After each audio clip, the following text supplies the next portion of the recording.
Bonjour et bienvenue à notre désormais traditionnel webinaire Coninco. Donc aujourd'hui, on va, comme à l'accoutumée, passer en revue les principaux indicateurs macroéconomiques et financiers.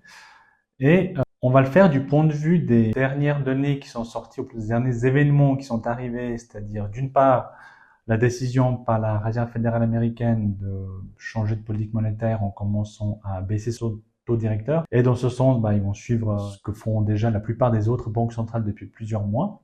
Donc on constate que l'économie américaine ne se porte pas si mal que ça, même si au niveau du marché de l'emploi, ça commence à se dégrader un peu. Et bien que les taux d'inflation ne soient pas encore revenus au niveau que vise la Fed, et ils ont décidé de déjà commencer à baisser leur taux d'intérêt directeur.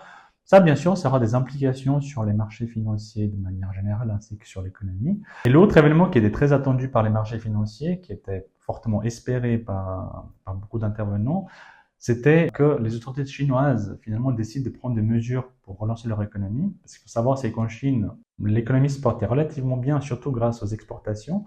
Mais au niveau du marché de l'immobilier ainsi que de la consommation intérieure, ça se portait un peu moins bien. Donc les autorités chinoises ont décidé d'une part d'abaisser les taux d'intérêt spécifiques au marché de l'immobilier, enfin certains taux d'intérêt spécifiques au marché de l'immobilier, ainsi qu'abaisser les exigences de fonds propres pour l'acquisition d'un bien immobilier.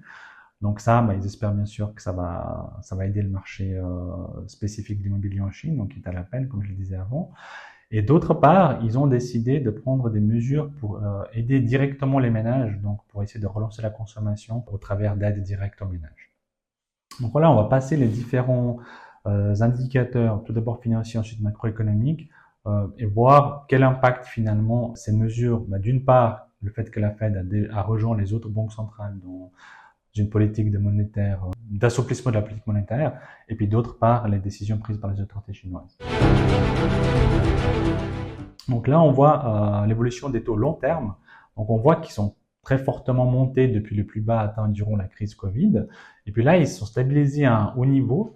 Donc malgré les assouplissements monétaires en cours par la plupart des banques centrales, on pense que ça aura un impact sur les taux courts, mais ces assouplissements monétaires auront assez peu d'impact sur les taux longs. Donc on ne pense pas que les taux longs vont nécessairement baisser depuis le niveau actuel. Donc les mesures prises par les banques centrales vont surtout avoir un impact sur les taux courts.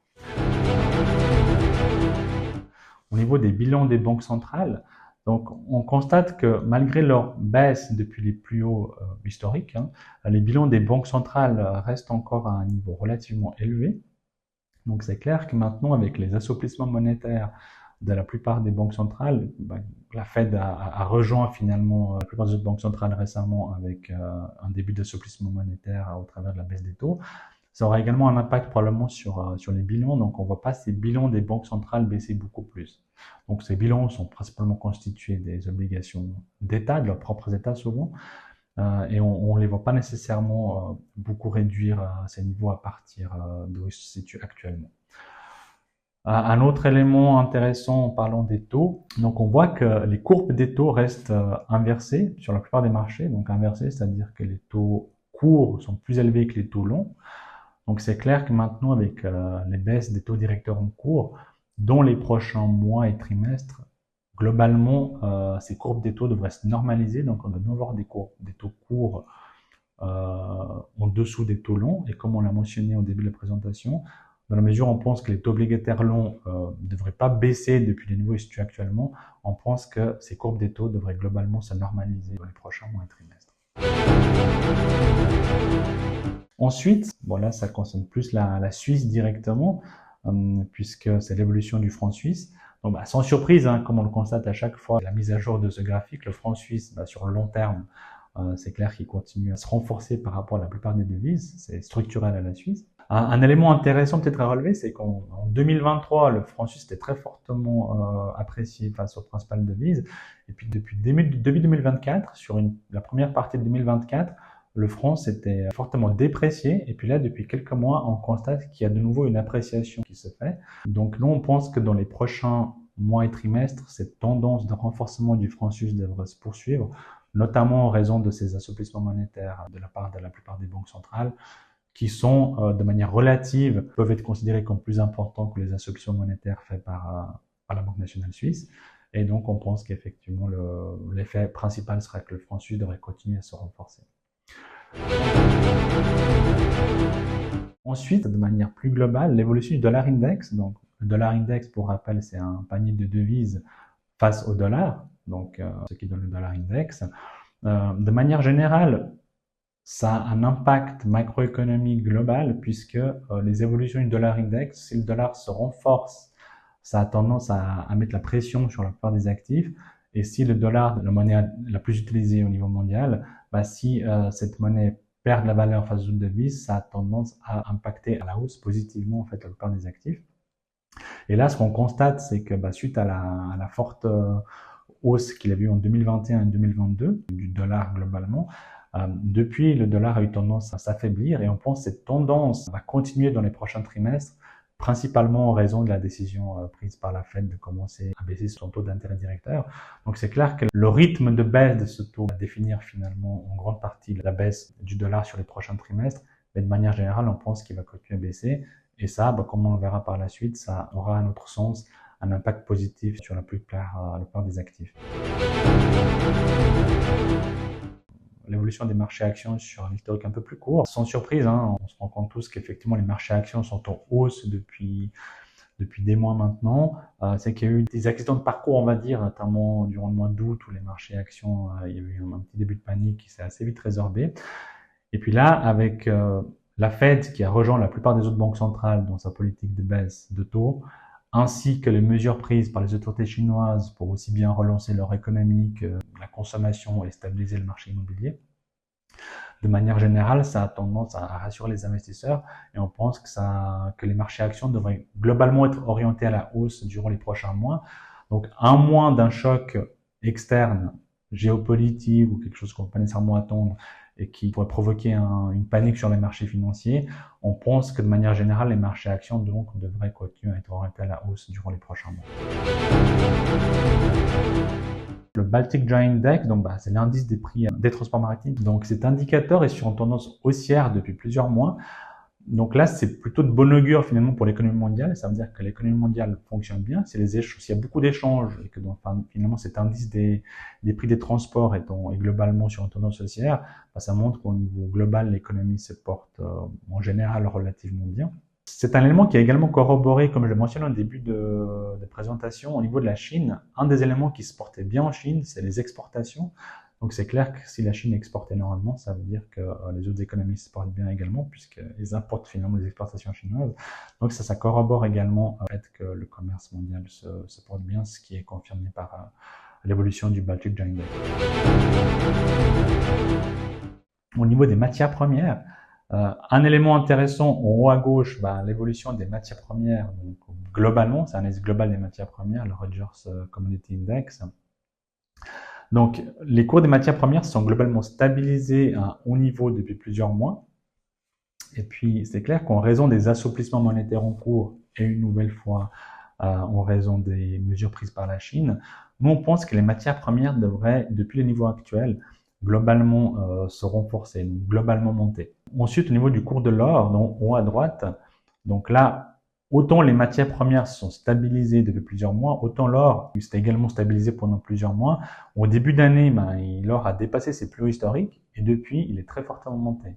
Donc on voit que depuis le début de l'année, finalement, on est en hausse d'environ 30% sur les cours de l'or. C'est une hausse qui, pour certains, peut paraître inexpliquée, puis c'est vrai que l'économie se porte relativement bien, même si effectivement on peut voir certains problèmes ici ou là sur certaines économies. Les marchés actions montent globalement. L'inflation a été globalement en baisse depuis plusieurs trimestres. Donc c'est vrai que cette hausse de l'or peut paraître a priori inexpliquée. Ça nous ramène à, comme on le met en évidence sur ce graphique en haut à droite, à ce qui s'était passé en 2020, où également les cours de l'or étaient montés de manière assez inexpliquée finalement. Et puis en 2021-2022, on avait eu une assez forte hausse de l'inflation. Donc finalement, les cours de l'or avaient anticipé l'inflation à venir. Donc là, on peut se demander qu'est-ce que la hausse des cours de l'or en cette année 2024 anticipe finalement. Donc est-ce qu'on aura peut-être également une inflation qui repartirait à la hausse l'année prochaine, l'année d'après? Ce sera des choses intéressantes à suivre, mais on y reviendra encore en fin de présentation en abordant le sujet de l'inflation spécifique. Au niveau matières premières toujours, donc ici on fait simplement une analyse des cours des matières premières, mais corrigés de l'inflation. Ici on prend les cours en dollars, donc corrigés de l'inflation américaine du coup, et puis on essaie de voir en fait est-ce que finalement les matières premières en nominal elles peuvent être élevées, mais en réel donc corrigé de l'inflation pour ne pas être si élevées. Et effectivement ce qu'on constate sur ce graphique, c'est que d'un point de vue historique, les cours des matières premières ne sont pas spécialement élevés actuellement. Donc ceci renforce en fait notre vue que les matières premières devraient continuer à monter dans les mois et trimestres à venir. On passe à l'analyse des éléments macroéconomiques, commençons par l'évolution des PIB à ce slide 13. Donc on voit que les croissances des PIB ont été globalement faibles depuis plusieurs trimestres. Alors, il n'y a pas eu de récession comme certains le redoutaient, mais c'est vrai que la croissance de manière globale a été relativement faible. Sauf pour un certain temps en Chine, où elle était relativement forte. Et puis là, on voit que même les données sur la Chine commencent à se dégrader. Donc, ce qui explique probablement en grande partie la décision des autorités chinoises de prendre des mesures de stimulation de leur économie. Puis, donc avec les assouplissements monétaires en cours, d'une part, par la plupart des banques centrales, et d'autre part, les mesures de relance prises par la Chine, on pense que globalement, ces indicateurs de croissance économique devraient de nouveau s'orienter à la hausse. Donc les taux de chômage, après avoir constamment baissé depuis les plus hauts atteints durant la crise Covid, depuis plusieurs mois maintenant, il y a une légère tendance à la hausse de ces taux de chômage. Donc ça explique aussi en partie finalement les mesures prises, d'une part au niveau des assouplissements monétaires par des banques centrales et d'autre part les mesures de relance prises par la Chine. Donc finalement pour endiguer ce début de hausse des taux de chômage, des mesures ont été prises aussi bien par les banques centrales que spécifiquement la Chine par les autorités chinoises. Autre élément intéressant en dessous, le taux de participation au marché de l'emploi. Donc on constate que ce taux de participation au marché de l'emploi est à un niveau inférieur à la pré-crise Covid aux États-Unis. Les indices PMI, donc, qui sont des indicateurs avancés, des sondages prospectifs auprès des entreprises, ils sont globalement en hausse depuis plusieurs mois, mais restent proches, voire inférieurs à 50, ce qui indique une stagnation, voire une légère contraction à venir.